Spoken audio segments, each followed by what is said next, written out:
Hey, I'm James from Smoking Dad Barbecue, and we've just completed a 3,000-mile camping trip. I'm going to share some of my most favorite gear for making great food on the road, and a few I discovered my least favorite gear and aren't going to make the cut in future trips. So without further ado, let's get into it. Ooh, that's hot.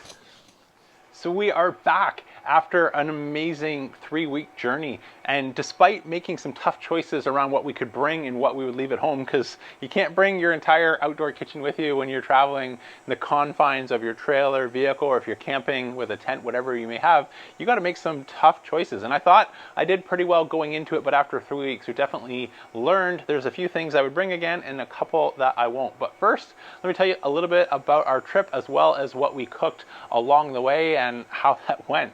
So starting off in Maine, we went down to Acadia National Park. Beautiful campsite, amazing scenery, and incredible food. So whether we were grabbing a lobster roll on the side of the road or getting a fresh caught lobster and cooking that on our solo stove for dinner, we had an amazing time.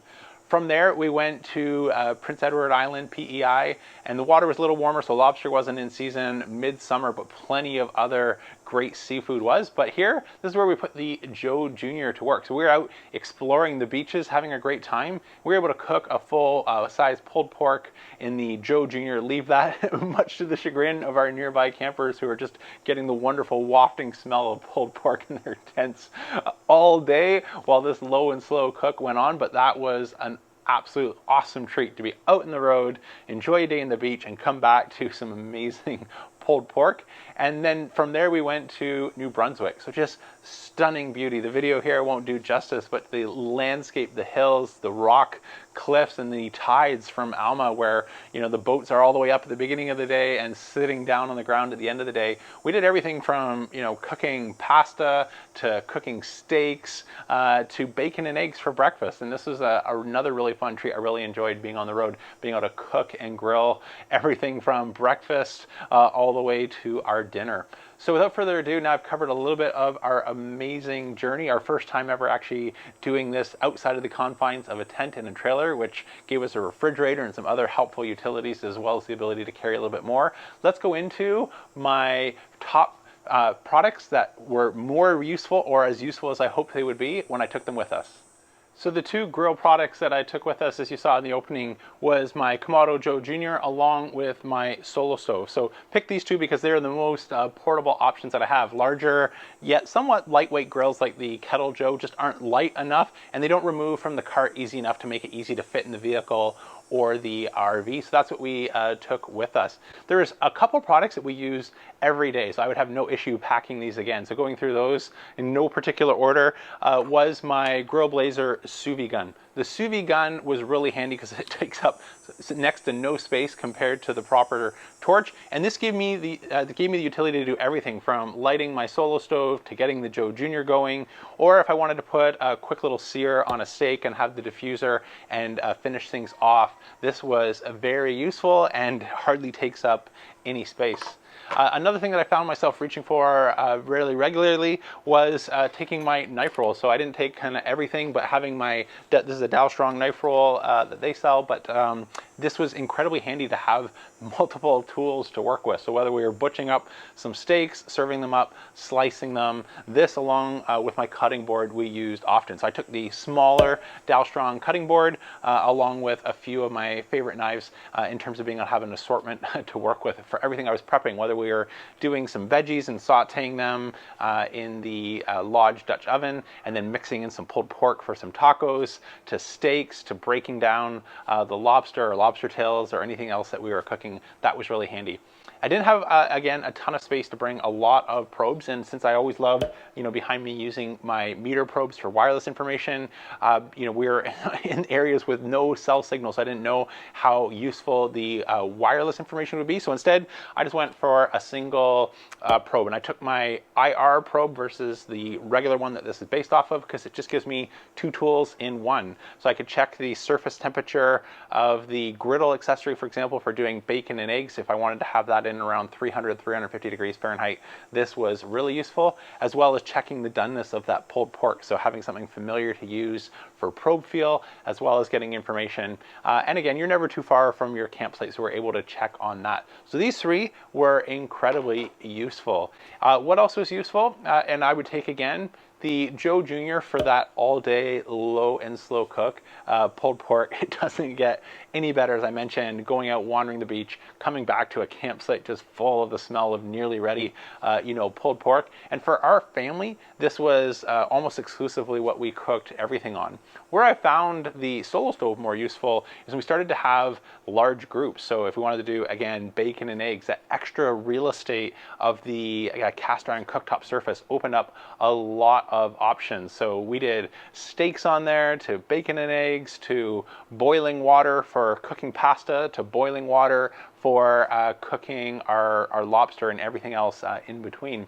Now, I did get wrong the Dutch oven that I took with me the first part of our journey. So I have a Lodge 5-quart and a Lodge 7-quart. From memory, I thought it was the 5-quart that fits in the ring of the solo stove bonfire that I have. Turns out that is not something that fits. So I'll pick up the 5-quart in my maybe we'll leave behind list, but the 7-quart was incredibly useful. So not only was this great for dropping in the hub and being able to saute up those vegetables, mix in our pulled pork, to boiling water for the lobster or pasta, it was also the dish that I would use for a hidden star of our show, which is bringing our sous vide. So I brought my little Inkbird sous vide, which I often use for just reheating barbecue, but out here we froze some steaks ahead of time. I could leave them in a pot of water in the Dutch oven, bring them up to an internal temperature I want over 4 hours. We came back, we were ready to sear those on the solo stove. So that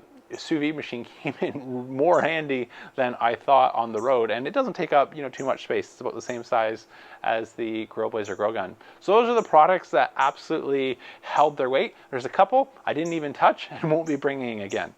So now on to a couple that maybe didn't deserve the space on this trip or a future trip. And the first one I'll start with definitely will have a spot, but it's weather dependent. And so this is the Solo Stove Heat Deflector accessory. Right now and during our trip, we had days that were just creeping over 100 degrees Fahrenheit. It was incredibly warm, hard to stay cool. And so we didn't often need the heat deflector to push heat out. I've done a test with this and it absolutely does what it says it will do in terms of moving that heat lower. I put a cast iron pan up high and down low, measured it without the heat deflector on, and then put the heat deflector on and found I was able to measure with my IR gun a significant improvement in temperature down low. So when you're sitting around the campfire in a cool evening, your legs or lower half body aren't getting any heat without this. And what this does is this pushes the heat out to human level where you're sitting and makes that a much more enjoyable experience. But in these high temperatures, I would say that's not something that's really needed. Plus, it gets covered in black soot, and if you're going in and out of your vehicle, in and out of your camper, sort of trying to find a safe place to put this without getting black soot all over everything, it's probably a little bit more hassle than what it was worth. I also found with the Solo Stove accessories, I took everything I have because I didn't know what I'd want to use. One you can see here I didn't even use, which is the Solo Stove Wok accessory, which sits on top of my bonfire cooking hub. And each of these is, I don't know, maybe 10, 15, maybe 20 pounds, I'm not quite sure. They're heavy. And we start adding all of them together. So I have the wok right in front of me, the grill accessory, so the cast iron grid for searing steaks and things like that, and then the flat top. And I found throughout the trip, I used the grid for searing the steaks, but I only did that once. Everything else, it was mostly the flat top that was incredibly handy, and the cooking hub itself. I could drop in the 7-quart cast iron oven, or if I used my Joe Jr. grid in order to get a surface so the 5-quart didn't fall through, I was able to use that. So the hub was very useful. The cast iron cooking grid, not so useful. Again, keeping this dry, seasoned, rust-free, and for the weight and keeping it clean, again, getting covered in soot, is something that I only ended up using once, I believe, over the course of the 3 weeks. And since you could get a great sear using the flat top for a future trip, that'll be the one that I bring. And the flat top, this one got used almost all the time. So whether it was the bacon and eggs or a surface for holding things, this one was incredibly useful. So the few that I'll leave behind is save myself probably about 40 pounds between the two of these, is the wok accessory as well as the cast iron cooking grid. So a couple more things that I packed and didn't end up using at all, starting with the Solo Stove bonfire spark shield. So this is really nice if you get wood that's, you know, popping, cracking, sending sparks everywhere. And I use it all the time when I have my Solo Stove up on my deck because I don't want any of those sparks landing on wood. But when we were out camping, we were often on a gravel or a sand surface, and so we just didn't need this. This took up a lot of space, and I was just constantly moving it, getting out of the way, trying to protect it, make sure no one stepped on it.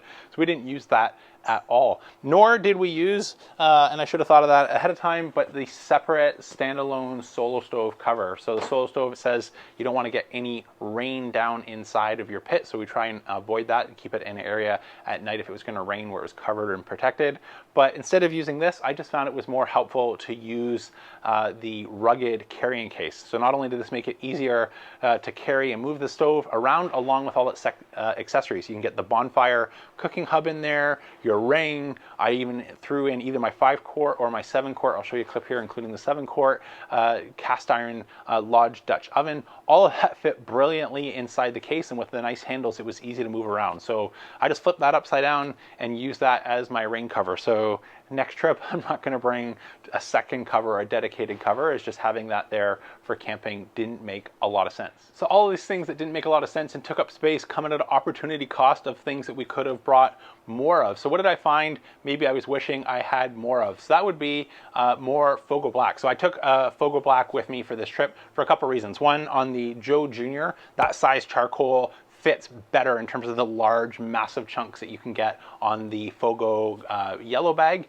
And so I ended up going through a bunch of this, and I was getting a little bit nervous towards the end of the trip. We didn't have enough, so I was rationing, charcoal. And even though the Joe Jr. is incredibly efficient, all these extra accessories, I would have been more than happy to have taken a second bag with me. Because again, when you're out camping in the middle of nowhere, there's not big box stores anywhere within hours, and so trying to find another bag of charcoal, let alone one your family absolutely loves the taste of, was hard. That took up some space.